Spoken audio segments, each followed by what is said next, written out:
Okay.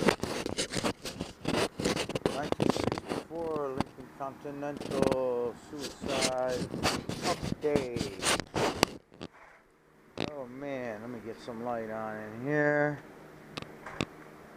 I brought it up here because I had to. Then it was fucked up. I just couldn't get it right. And it still seems low over here. I don't know. I just put this on. It's solid but tacky.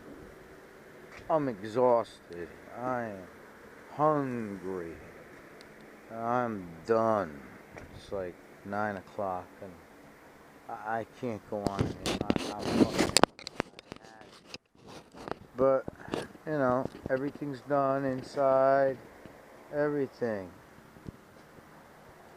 It's just this. As soon as I got this, I mask. And I start shooting. Top, trunk, back, trunk lip, top, you know, uprights, tops of the quarter panel, door, and all inside, and upright here. Alright.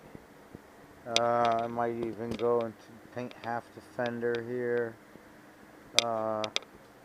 But mostly the nose, the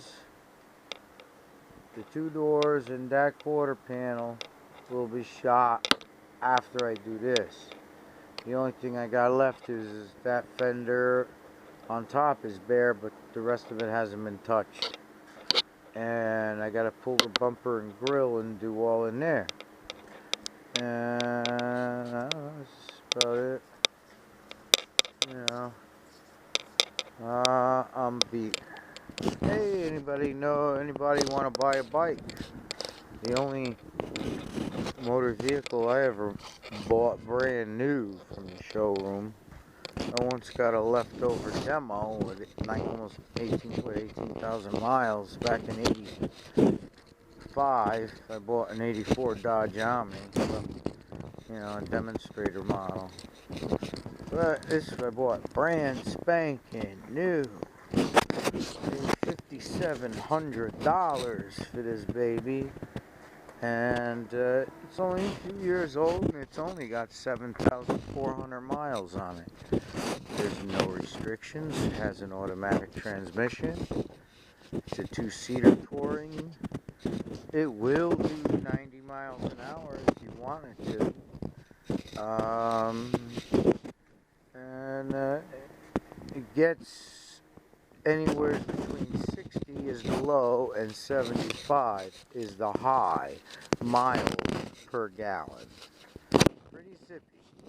It's not a rocket ship, but it's a zippy bike. And you could get on this bike and go to Florida if you want, you know?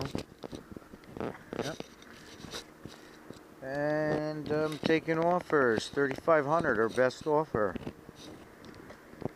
Alright. Phone number's 212-518-8746.